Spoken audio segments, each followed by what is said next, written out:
This is the reading and opinion, well, reading and subsequent opinion. Reading of The 12th Planet by Zechariah Sitchin, the first book of the Earth Chronicles. I am going to read the first chapter in the first book called The Endless Beginning. It is 9 pages long, and either probably throughout these 9 pages, I'm going to give a little commentary, and maybe at the end, I will give a overview of what I read out loud. And so this is my second iteration of this video. I don't do these videos at all. So I stopped the last one thinking I could pick up where I left off, and it doesn't allow you to pause in the recording. So I'm starting over a second time. So anyway, I'm drinking my coffee while I'm reading. I've eaten all the cake, so there's no more cake left. So if you think this is rude, I apologize ahead of time.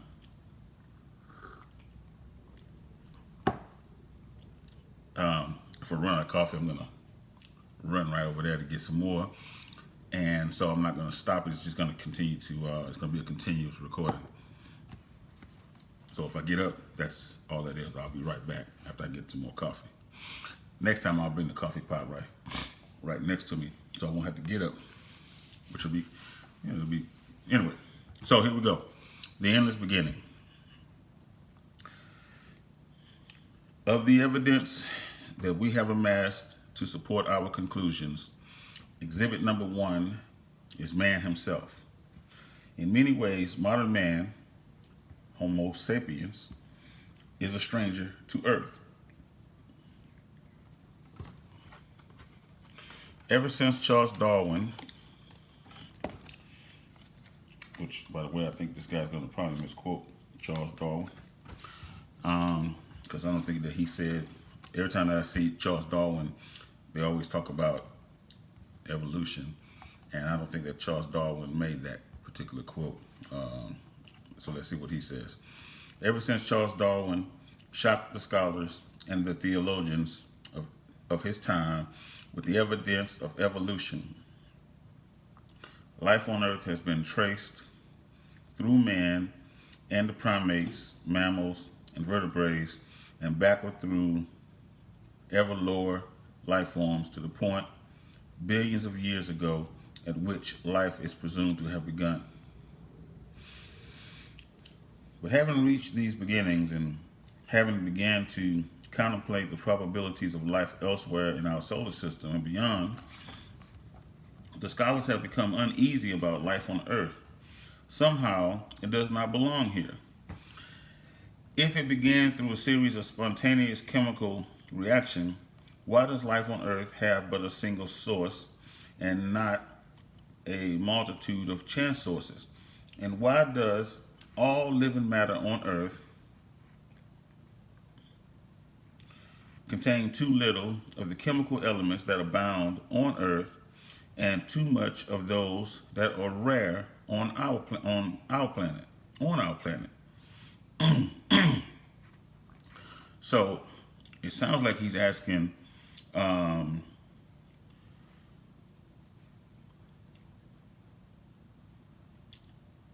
that which make us up is not readily found throughout Earth. And that would ask, I guess he's asking, if life started here, then why isn't there a whole lot of the elements that make us up as people here? Was then life imported to Earth from elsewhere? Man's position in the evolutionary chain has compounded the puzzle. Finding a broken skull here, a jaw there, scholars at first believe that man originated in Asia some 500,000 years ago. But as older fossils were found, it became evident that the mills of evolution grind much, much slower. Man's ancestor apes are now placed at a staggering 25 million years ago. Discoveries in East Africa reveal a transition to man-like apes, or hominids, some 14 million years ago. It was about 11 million years later that the first ape man worthy of the classification Homo appeared there.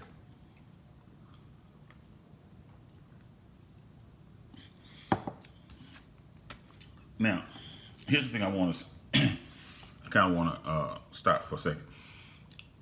When science is one of those things that is continually evolving, and what that means is truth changes when new discoveries are made.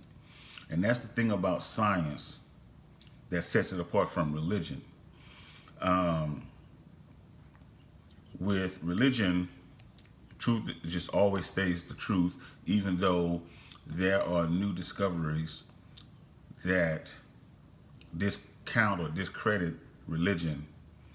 Religion still maintains its original truth or older truths, whereas science will change based on the presentation of new evidence. So as we read this, we have to keep in mind that at the time that this book was written, since the time that this book was written, new truths have come to light. But it doesn't discredit what is in the book per se, but we have to keep in mind that this book was written in the 70s, I believe. Maybe not the 70s, but it was copyrighted in,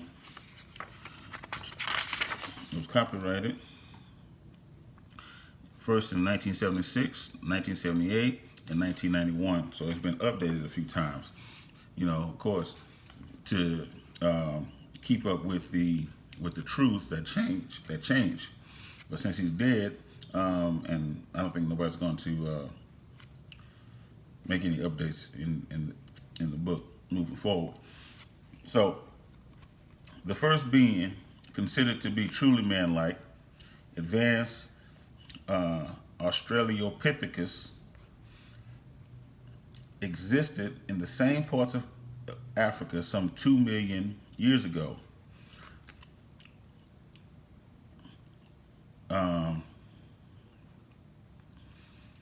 So there were an ape-like man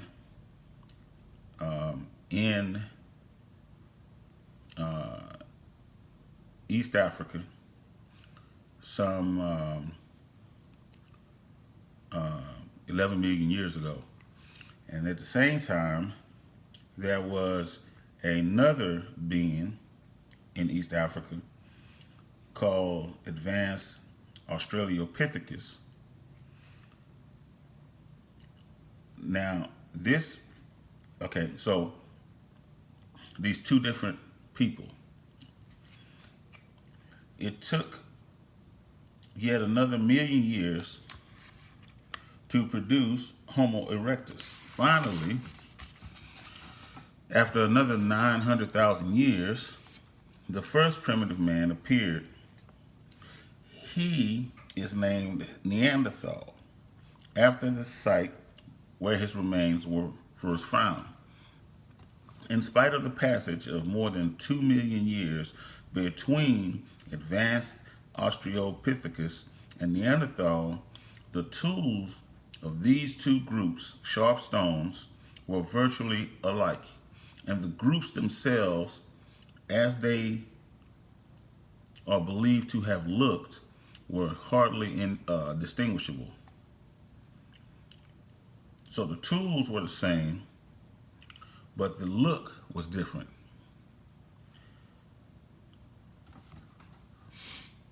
So it's like they shared the same culture. It's like they shared the same technology or the same information. Then suddenly and inexplicably, some 35,000 years ago, a new race of men, Homo sapiens, or thinking man, appeared as if from nowhere and swept Neanderthal man from the face of Earth.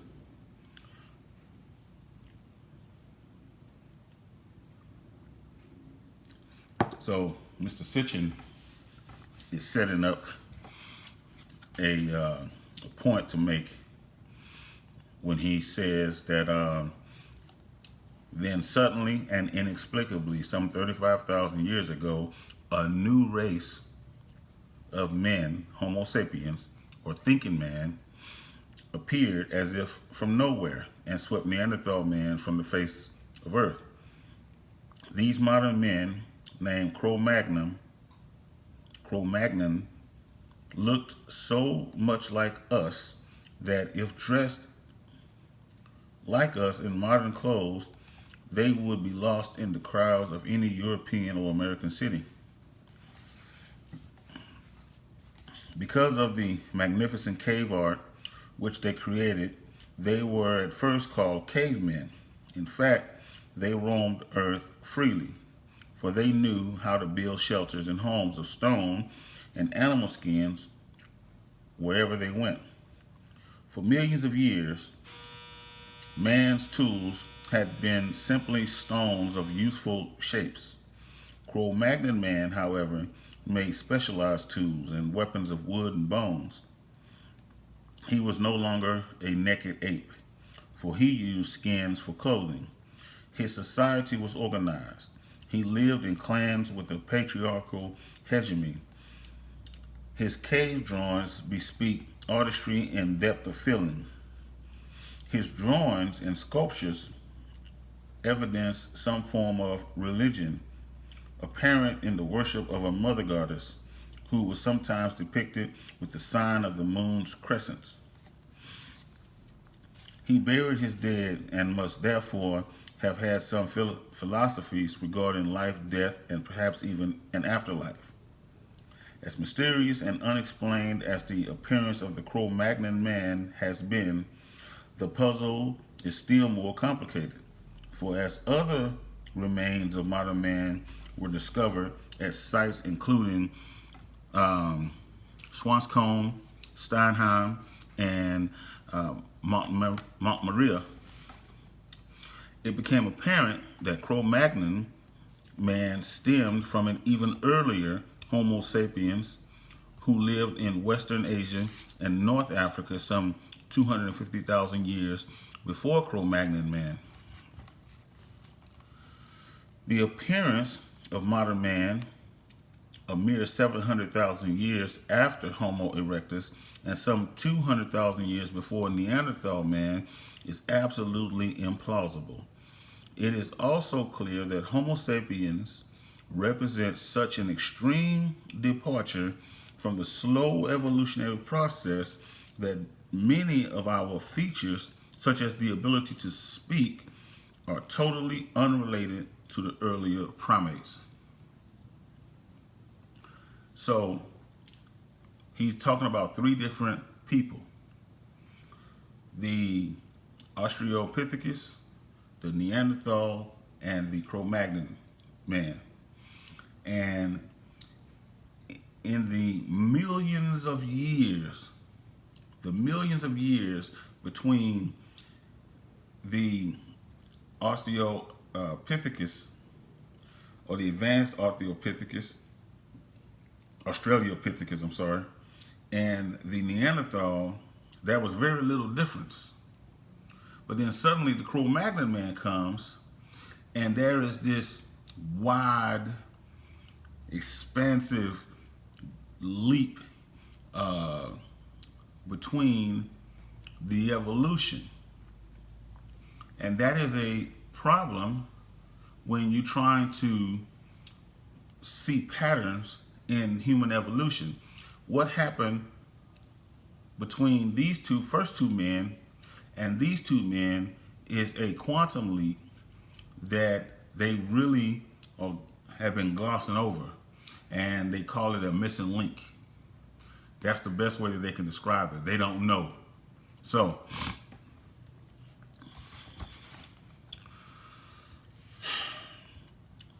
an outstanding authority on the subject, Professor Theodosis Dobzhansky, in Mankind Evolving, was especially puzzled by the fact that this development took place during a period when Earth was going through an ice age, and a most unpropitious time for evolutionary advance,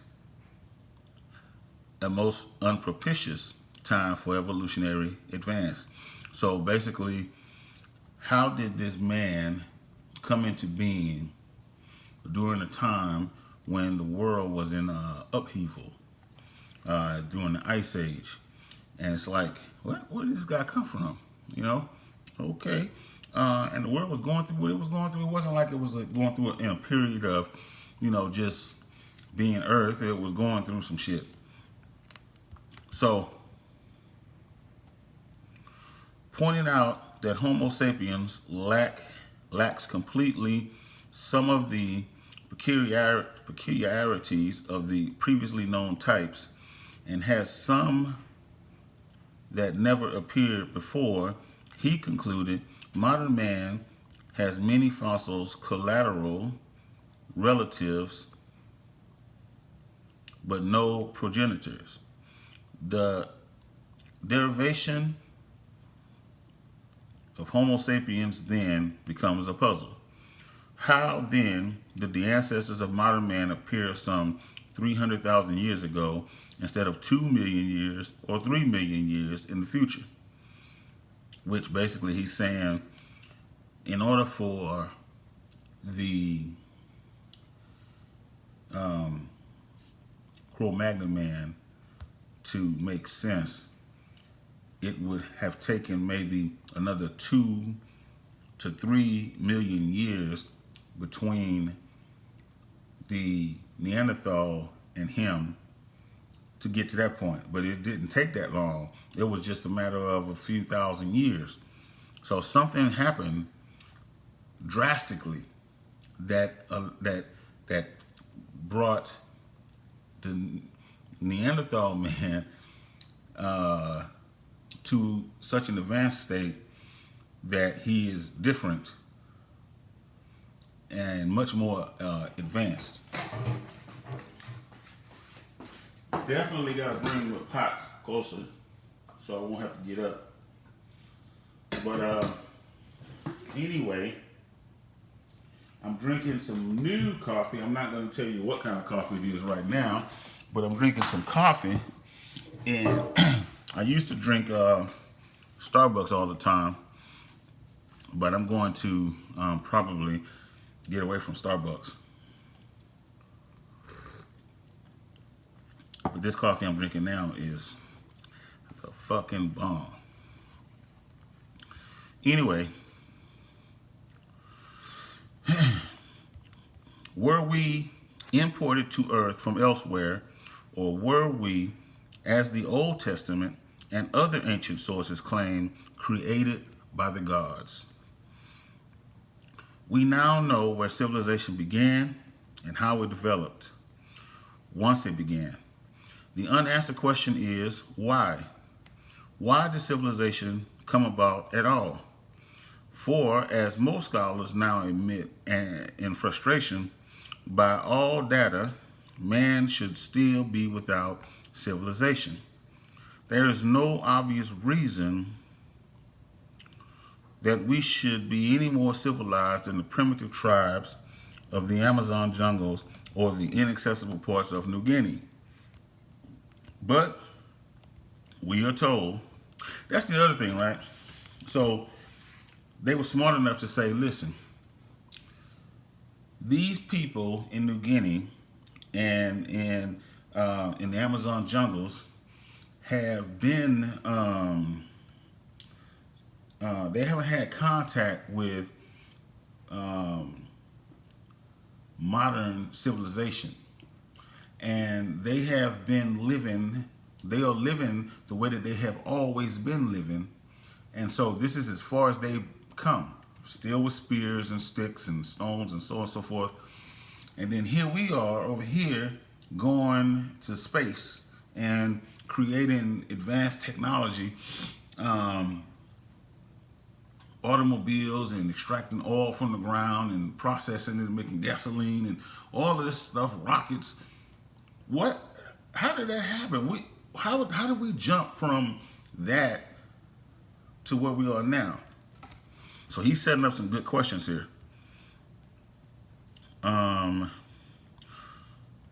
If they have been living on the same earth as we, why have they not acquired the same knowledge of sciences and technologies on their own as we supposedly have? The real puzzle, however, is not the backwardness of the Bushmen, but our advancement. For it is now recognized that in the normal course of evolution, man should still be typified by the Bushmen and not by us. So we should still be in the bush. We should still be hunter-gatherers, bone throwers, and so on and so forth like that. It took man some 2 million years to advance in his tool industries, from the use of stones as he found them to the realization that he could chip and shape stones to better suit his purposes. Why not another 2 million years to learn the use of other materials, and another 10 million years to master mathematical and engineering and astronomy? Yet here we are, less than 50,000 years from Neanderthal man. Uh-oh.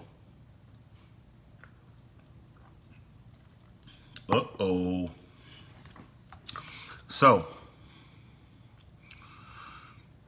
yet here we are, less than 50,000 years from Neanderthal man, landing astronauts on the moon.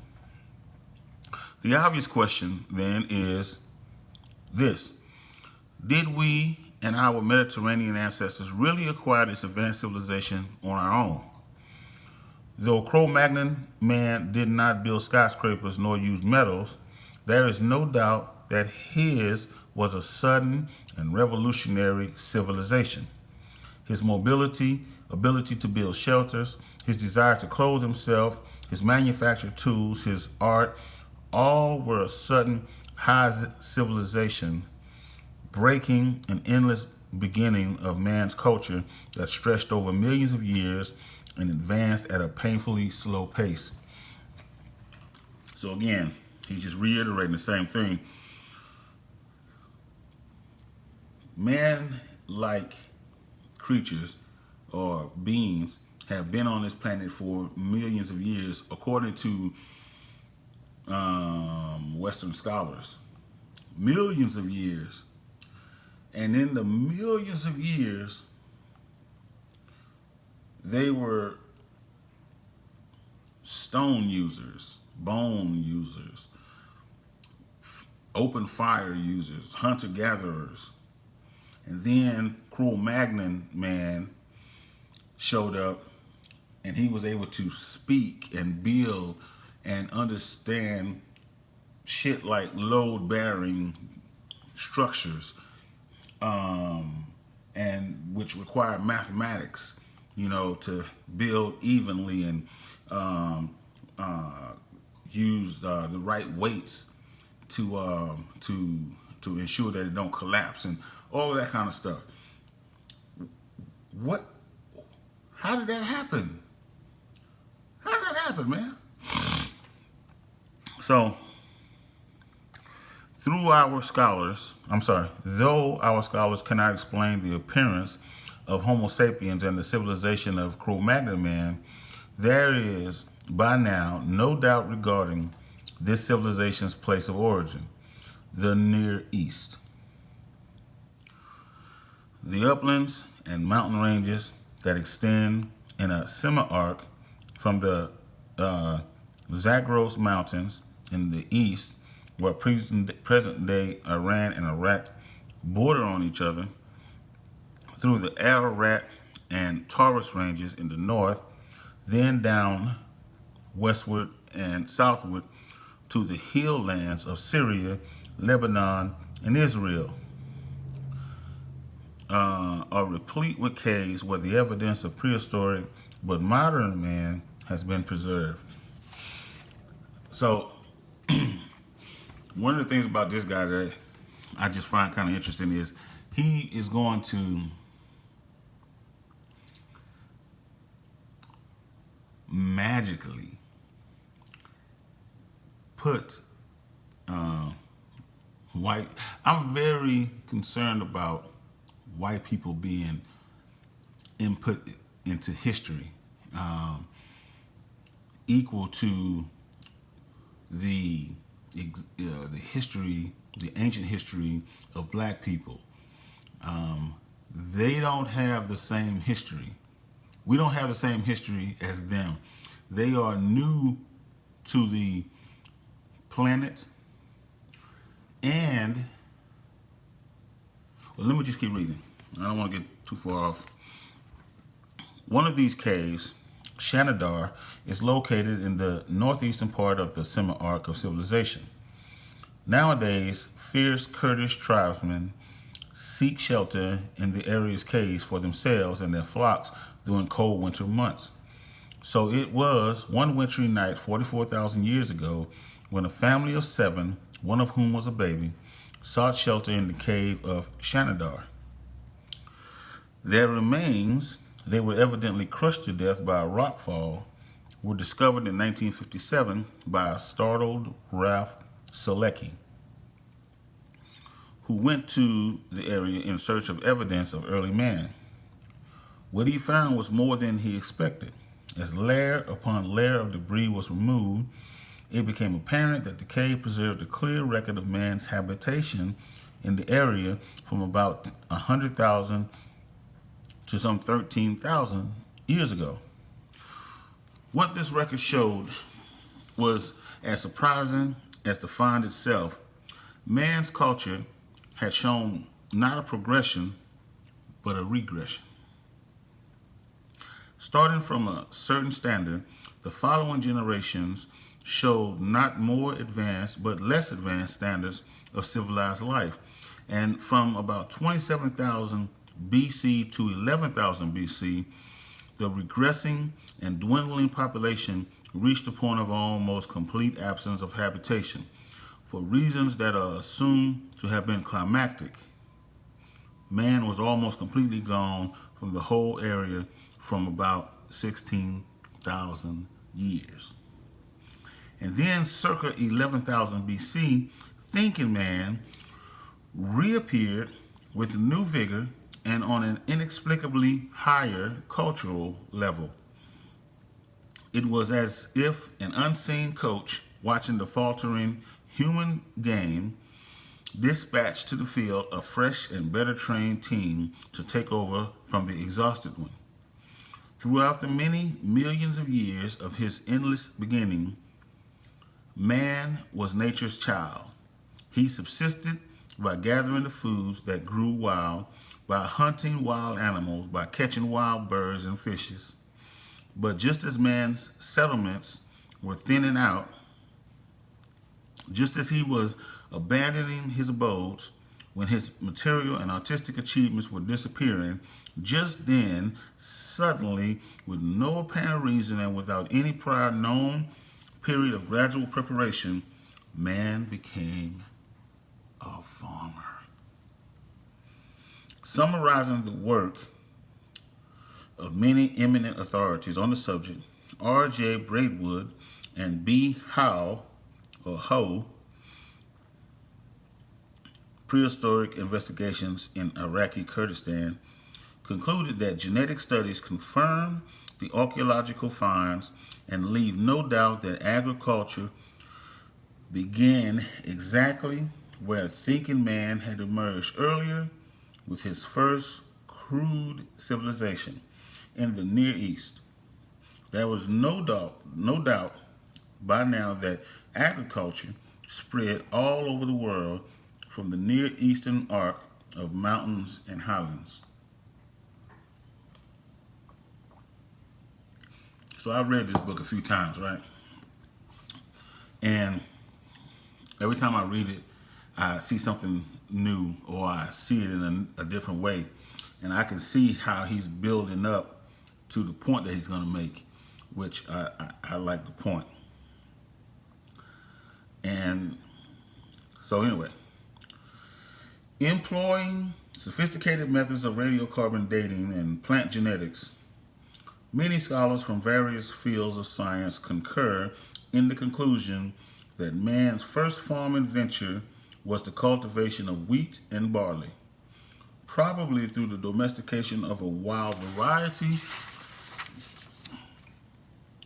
of emmer. Assuming that somehow man did undergo a gradual process of teaching himself how to domesticate, grow, and form a wild plant, the scholars remain baffled by the profusion of other plants and cereals basic to human survival and advancement that kept coming out of the Near East. These included in rapid succession millet, rye, and spelt.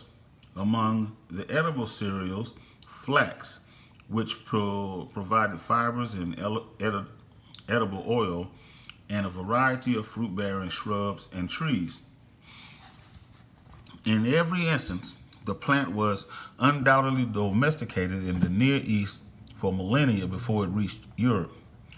It was as though the Near East was some kind of genetic botanical laboratory, guided by an unseen hand, producing ever so often a newly domesticated plant. The scholars who have studied the origins of the grapevine have concluded that its cultivation began in the mountains around northern Mesopotamia and in Syria and Palestine. No wonder. The Old Testament tell us that Noah planted a vineyard and even got drunk on his wine after his ark rested on Mount Ararat as the waters of the deluge receded. Well, as they receded. The Bible, like the scholars, thus places the start of vine cultivation in the mountains of northern Mesopotamia. Apples, pears, olives, figs, almonds, pistachios, walnuts, all originated in the Near East and spread from there to Europe and other parts of the world. Indeed, we cannot help recalling that the Old Testament preceded our scholars by several millennia in identifying the very same area as the world's first orchard. And the Lord God planted an orchard in Eden in the east, and the Lord God caused to grow out of the ground every tree that is pleasant to behold and that is good for eating. The general location of Eden was certainly known to the biblical generations. It was in the east of the land of Israel. It was in a land watered by 4 major rivers, 2 of which are the Tigris and the Euphrates. There can be no doubt that the book of Genesis located the first orchard in the highlands where these rivers originated in northern Mesopotamia. Bible and science are in full agreement. As a matter of fact, if we read the original Hebrew text of the book of Genesis, not as a theological but as a scientific text, we find that it also accurately describes the process of plant domestication. Science tells us that the process went from wild grasses to wild cereals to cultivated cereals, followed by fruit-bearing shrubs and trees. This is exactly the process detailed in the first chapter of the book of Genesis. And the Lord said, "Let the earth bring forth grasses, cereals that by seeds produce seeds, fruit trees that bear fruits by species, which contain the seeds within themselves." And it was so. The earth brought forth grass, cereals that by seed produce seed by species, and trees that bear fruit, which contains the seed within themselves by species. I don't remember reading that anywhere, but I'm going to go back and look at it. Maybe it's just the way that it was translated, but okay. The book of Genesis goes on to tell us that man, expelled from the orchard of Eden, had to toil hard to grow his food. By the sweat of thy brows shalt thou eat bread. The Lord said to Adam, it was after that Abel was a keeper of herds and Cain was a tiller of the soil. Man, the Bible tells us, became a shepherd soon after he became a farmer. Scholars are in full agreement with this biblical sequence of events, analyzing the various theories regarding animal domestication. F.E. Zuner, Domestication of Animals, stresses that man could not have acquired the habit of keeping animals in captivity or domestication before he reached the stage of living in social units of some size. So, if you take the Bible, not from a theological perspective as it's being used now, but from a scientific perspective, then you are able to see a natural progression of human evolution in that region, which makes it the evolution, well, I'm not going to assume that, but it's showing the progression of human evolution. So,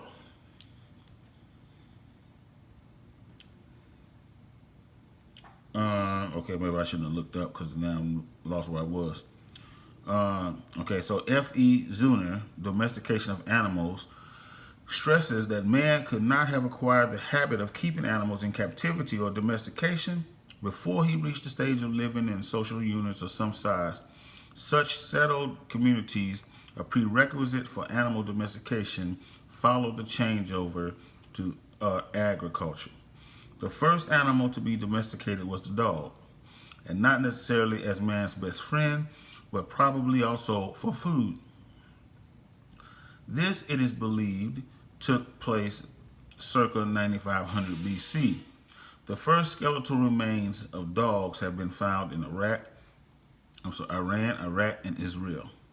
Sheep were domesticated at about the same time. The Shanidar cave contains remains of sheep from circa 9000 BC, showing that a large part of each year's young were killed for food and skins. Goats which also provided milk, soon followed, and pigs, horned cattle, and hornless cattle were next to be domesticated. In every instance, the domestication began in the Near East.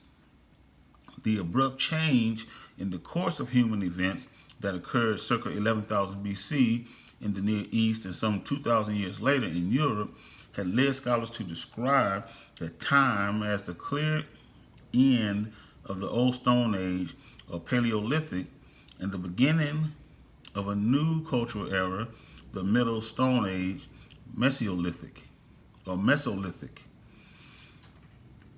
The name is appropriate only if one considers man's principal raw material, which can continue to be stone. His dwellings in the mountainous areas were still built of stone. His communities were protected by stone walls. His first agricultural implement, the sickle, was made of